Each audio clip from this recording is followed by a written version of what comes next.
جہاں پہ سکھا جاوے تو پوچھی کیا حالت ہوتی ہے. یہ تو اللہ کی رحمت ہے کہ اللہ اپنے فضل سے ہمارے تک جو ہے یہ ہمارے تمام فائدے کی چیز پہنچا رہا ہے. ورنہ اگر فضل روک دے کہ اگر تھوڑا سا اگر اس کا نشانی دکھا دے تو سمجھ میں آ جاتی ہے, آ ہی جاتی ہے سمجھ میں. کہیں سکھا ہو جائے تو سمجھ میں آ جاتا ہے. ٹھیک ہے, ابھی آپ کا جو ہے کہ کووڈ آیا تھا, کیسے سب سمجھ میں آ گیا تھا. پھر بھی عقل والوں کو سمجھ میں آیا, نہ عقل والوں کو تو تب بھی نہیں سمجھ میں آیا. تو ان کے سامنے وہی والی بات ہوتی ہے کہ اگر علم نہیں ہے تو کچھ بھی نہیں سمجھ میں آئے گا. ٹھیک ہے نا. تو اللہ کہتا ہے کہ جو ہے کہ آسمانوں سے بارش برسا کر اس کے ذریعے سے تمہارے روزی کے لیے پھل نکالے. اور پانی کس طریقے سے قیمتی ہے, صرف فصل کے لیے ہی نہیں, تمام چیزوں کے لیے. اور یہ پانی کہاں سے آ رہا ہے؟ بے شک اللہ تعالیٰ کی طرف سے, اللہ کی طرف سے ہے. ہم پانی پی رہے ہیں, ٹھنڈا پانی پی رہے ہیں. اسلام میں ہے, قانون ہے, سنت ہے, اللہ کے رسول نے بولا. چاہیے کہ ہم اللہ کا شکر ادا کریں کہ اللہ نے ہمیں بہترین نرم اور ٹھنڈا میٹھا پانی پلایا, الحمدللہ. تو یہ پانی بے شک اللہ تعالیٰ کی طرف سے.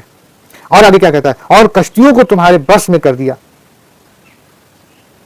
جو کشتی ہے, سب سے پہلی جو کشتی بنی حضرت نوح علیہ السلام نے بنایا اللہ کے حکم سے پہلی کشتی. اور جب طوفانی نوح آیا اور چاروں طرف پانی ہی پانی تھی, تو وہ کشتی یوں ایسے پانی کے اوپر کھڑی تھی, تیر رہی تھی, چل رہی تھی. کون چلا رہا تھا میرے بھائی؟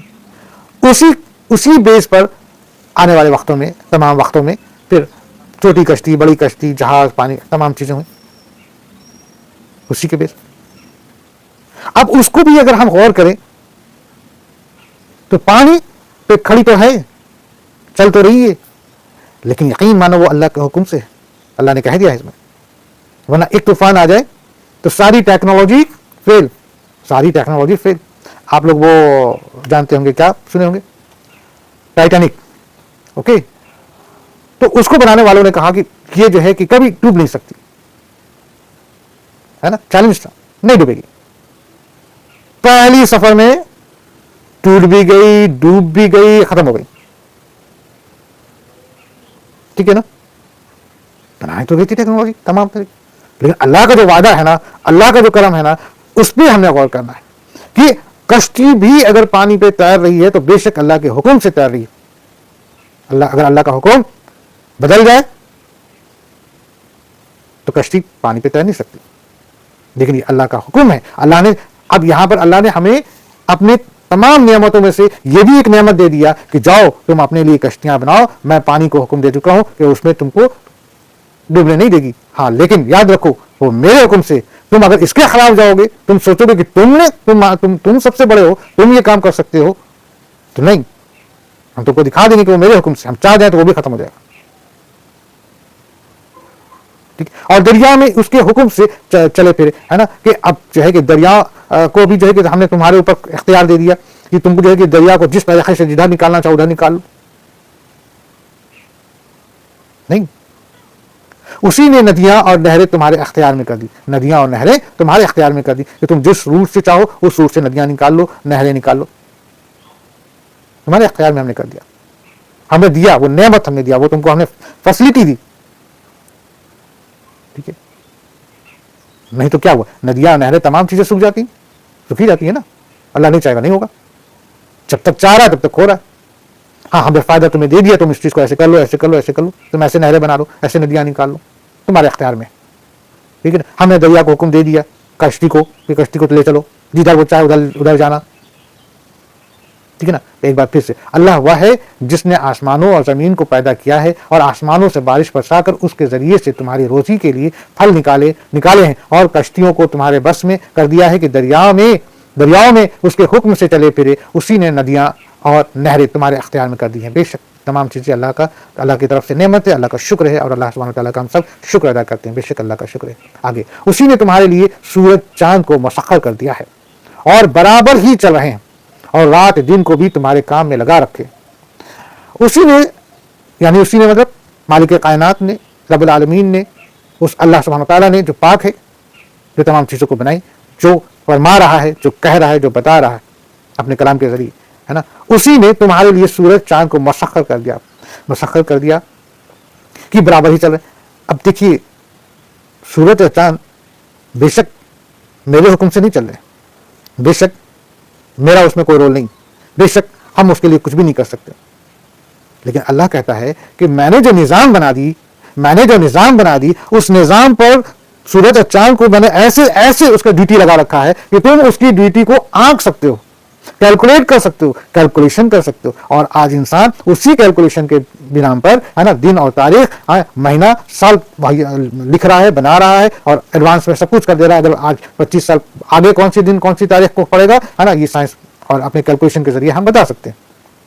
تو یہ ہم کیسے بتا رہے ہیں، ذرا سوچنے والی بات ہے نا کہ اللہ سبحانہ وتعالیٰ نے سورج اور چاند کا اس طرح کا معاملہ کر دیا کہ ہم اس کی چال کو ایسا ہم پکڑ لیے ہیں کہ اس کی چال کو دیکھتے ہوئے ہم آگے کا بھی کیلکولیشن کر لیتے ہیں کہ 10 سال کے بعد فلاں تاریخ کون سے دن پڑے گی.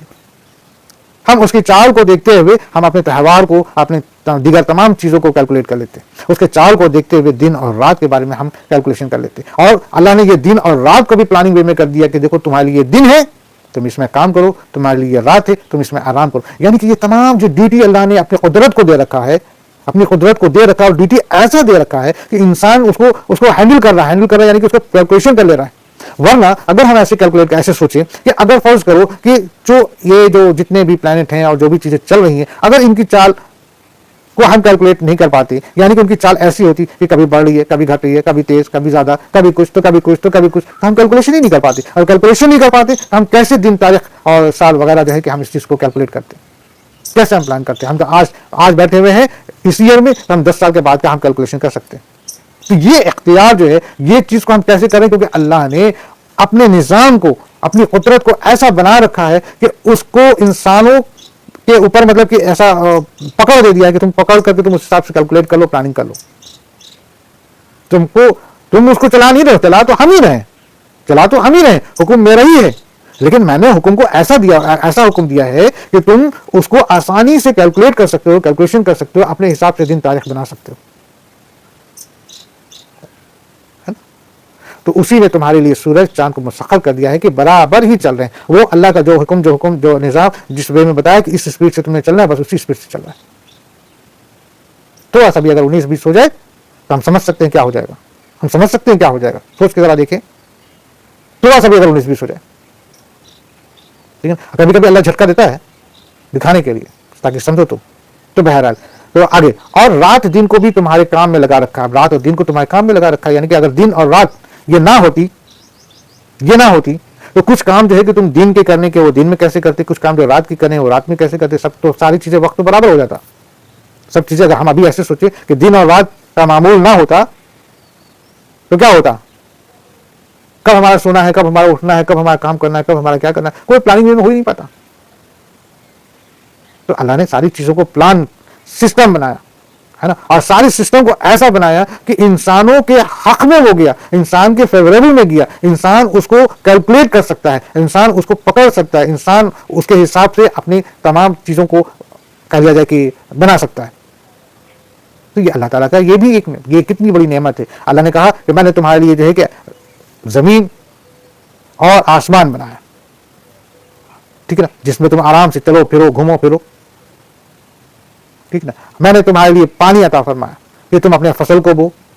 میں نے تمہارے لیے طرح طرح کے پھل اور تمام سبزیاں بنایا کہ تم اس کا الگ الگ ذائقہ لے کے کھاؤ. میں نے جو ہے کہ کشتیوں کو بنایا اور پانی کو حکم دے دیا کہ ان کشتیوں کو تم اپنے اوپر لے کے چلو. پھر اللہ نے کہا کہ میں نے جو ہے کہ سورج اور چاند اور تمام ان چیزوں کو جو ہے کہ تمہارے اس میں کیلکولیشن میں کر دیا کہ میں نے جو اسپیڈ ان کو دی، میں نے جو ان کو مقرر کر دیا، وہ چیز کو تم دیکھ کر کے کیلکولیٹ کر لو، تم آگے کا تمام پلاننگ کر لو. میں نے دن اور رات بنا دیا کہ تم اس دن کا فائدہ دن میں اور رات کا فائدہ رات میں تم اس کو لے سکو. ٹھیک ہے، یہ تمام چیزیں بے شک اللہ سبحانہ وتعالیٰ کی طرف سے، اور ہم کو اللہ کا شکر ادا کرنا. آگے اسی نے اللہ سبحانہ وتعالیٰ کہہ رہے ہیں اسی نے تمہیں تمہارے منہ مانگی کل چیزوں میں سے دے رکھا ہے. اگر تم اللہ کے احسان گننا چاہو تو انہیں پورے گن بھی نہیں سکتے. یقیناً انسان بڑا ہی بے انصاف اور ناشکرا ہے. ٹھیک ہے، اللہ سبحانہ وتعالیٰ نے یہاں پہ کیا کہہ دیا، اسی نے اسی نے تمہیں تمہارے منہ مانگی کچھ چیزیں میں سے دے رکھا ہے. یعنی کہ ہم کو دنیا میں جینے کے لیے، دنیا گزارنے کے لیے جن جن چیزوں کی ضرورت ہو سکتی ہے وہ تمام چیزیں دے رکھا ہے. کہیں پہ زیادہ کہیں پر کم، لیکن تمام چیزیں ہیں، ہر چیزیں، سب چیزیں ہم جس چیز کو جینے کے لیے ہم ضروری سمجھتے ہیں اللہ نے دے رکھا ہے. ٹھیک ہے نا. اور اللہ یہ بھی کہتے ہیں کہ ہم نے اتنا دے رکھا ہے، اتنا دے رکھا ہے کہ تم گننا بھی چاہو نا تو تم گن نہیں سکتے. تم گن نہیں سکتے. تم کو تو احسان ماننا چاہیے، تم کو تو میرا احسان ماننا چاہیے، شکر ادا کرنا چاہیے. اور اگر اس کے باوجود بھی تم احسان نہیں مانتے، شکر ادا نہیں کرتے، اور تم طرح طرح کے اٹکلیں اور طرح طرح کے جو ہے کہ اور چیزیں کو کرتے ہو، تو بے شک تم نا انصاف والے ہو اور ناشکر کرنے والے ہو. کہ دیا میں نے تمہیں کہ یہ لو، اس سے یہ فائدہ اٹھاؤ، اس سے یہ فائدہ اٹھاؤ، تمام چیزیں میں نے تمہیں دے دیا. اب جو ہے کہ تم بڑے مضبوط طاقتور ہو گئے، اور پھر جو ہے کہ تم کیا کہنے لگے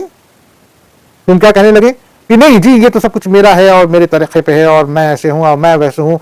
کون معاذ اللہ نعوذ باللہ کہتا، کون اللہ اور کون خدا اور کون رب.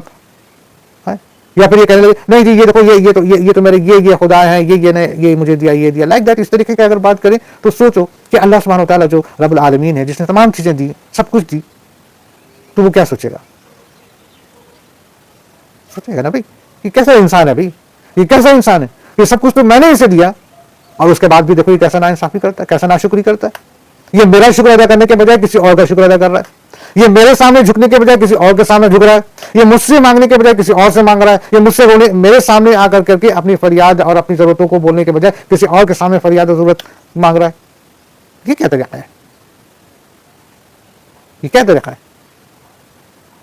بھائی واقعی میں اگر دیکھا جائے تو وہ اللہ سبحانہ و تعالیٰ اپنے کلام میں، قرآن میں سب کچھ بتا دیا. دیکھو میں نے تمہیں یہ دیا. دیکھو تم ایسے تھے، تم ویسے تھے. دیکھو جو ہے کہ تمہارے آنے سے پہلے ایسا تھا، ویسا تھا. دیکھو میں نے اس کو ایسے بدلا، ایسے کیا، اور یہ زمین بنا دی، اس میں تم کو میں نے کھڑا کر دیا، اس میں تمہارے ہر چیزوں کو کر دیا ہے نا. اب جو ہے کہ ہم اللہ کا نا شکر ادا کر کے دوسرے کا شکر ادا کر رہے ہیں.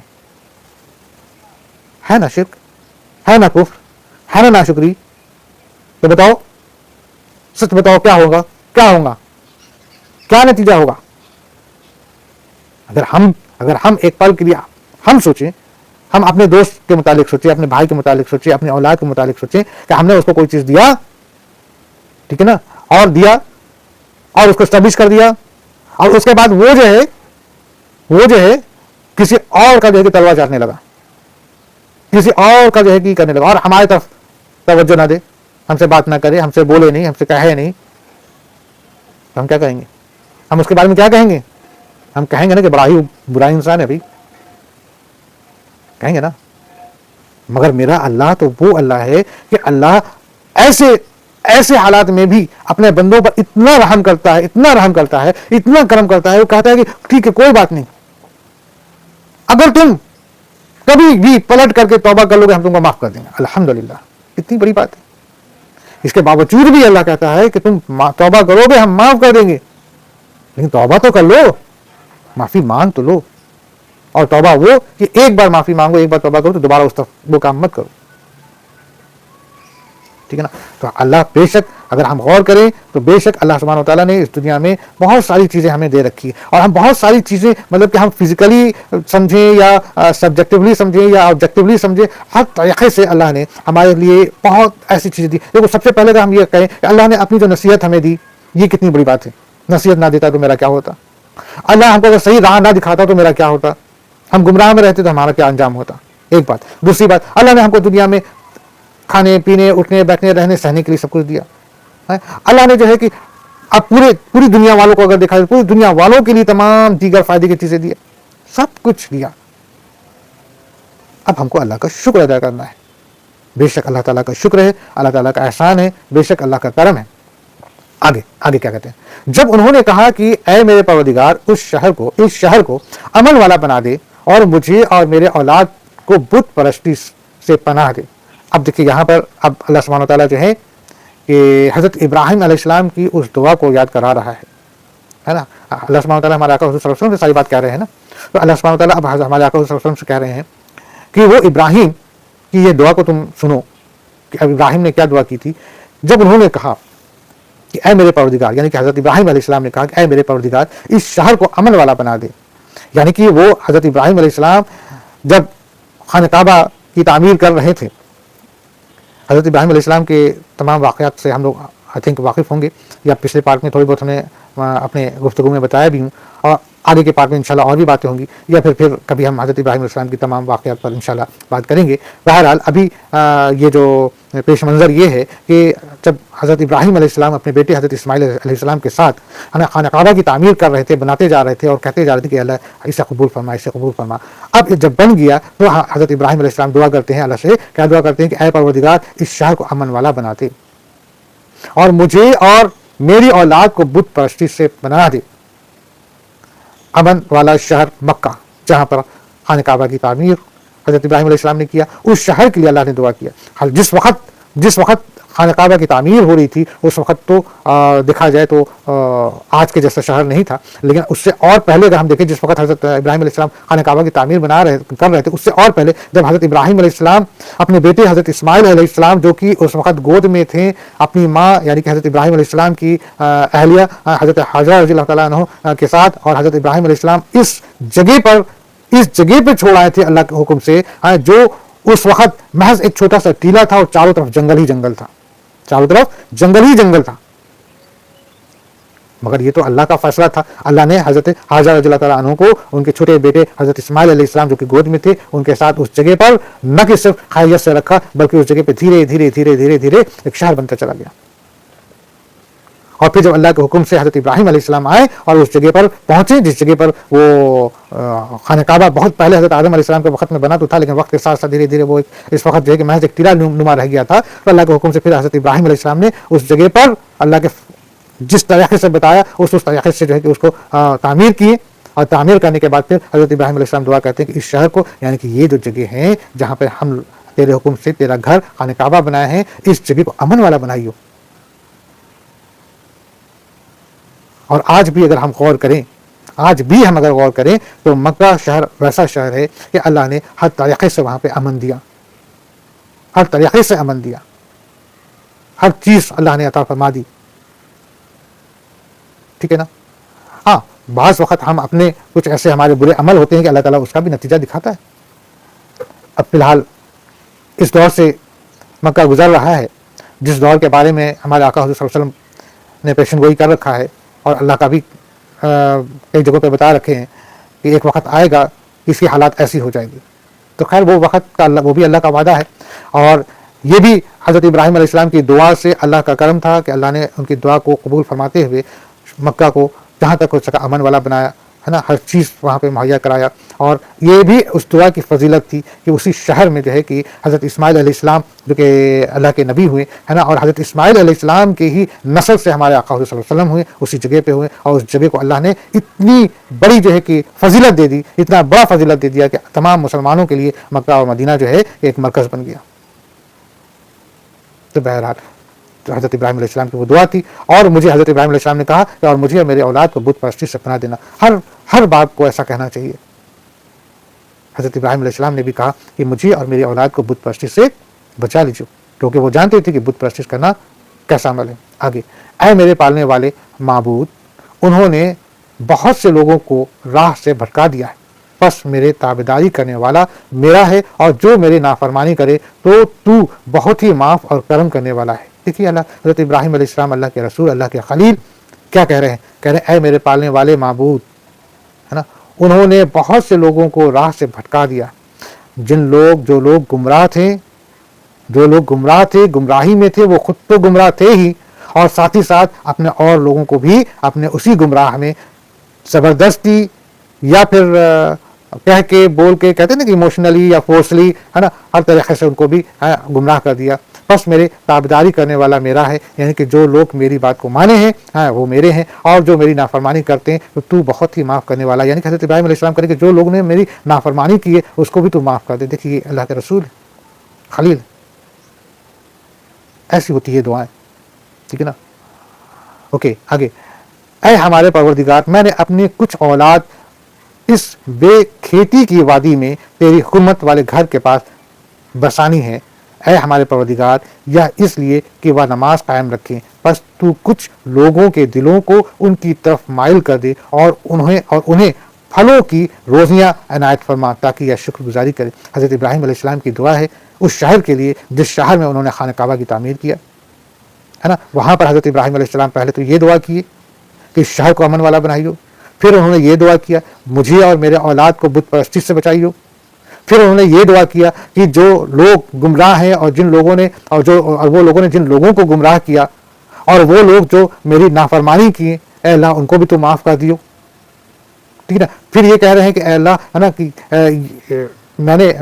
کیا کہہ رہے ہیں یہاں پر کہ ہمارے پروردگار میں نے اپنی کچھ اولاد اس بے کھیتی کے وادی میں تیرے حرمت والے گھر کے پاس بسائی، یعنی کہ حضرت اسماعیل علیہ السلام، اور اس وقت حضرت اسماعیل علیہ السلام کے ساتھ جو رہ رہے تھے ہے نا، وہ تو اس جگہ پہ تھے نا جس جگہ پر کچھ بھی نہیں تھا اس وقت ہے نا، تو وہاں پر اس جگہ کے لیے حضرت ابراہیم علیہ السلام دعا کر رہے ہیں۔ آگے کہہ رہے ہیں اے ہمارے پروردگار یا اس لیے کہ وہ نماز قائم رکھے۔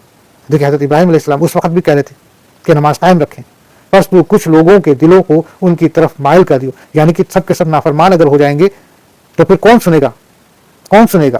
تو ان لوگوں میں سے کم کچھ لوگ کو جو ہے یہ مائل کر دیو دین کی طرف، یا ہماری اولاد کی طرف، جو اولاد ہماری بتاویں یا جو ہم بتاویں ان کو وہ مانے، فالو کرے، اور انہیں پھلوں کی روزیاں عنایت فرمائی۔ اور حضرت ابراہیم علیہ السلام کہتے ہیں کہ اور ان کو جو ہے کہ پھل کی روزی عطا فرمانا تاکہ یہ شکر گزاری کرے، تاکہ وہ تیری شکر ادا کرے۔ تو دوستو میرے عزیزوں، یہ ہم لوگوں نے آیت نمبر 37 تک پر غور و فکر کیا۔ اس کے بعد انشاءاللہ پھر ہم لوگ نیکسٹ پارٹ میں اس پر غور و فکر کریں گے۔ فی الحال اجازت چاہتے ہیں۔ صدق اللہ العظیم۔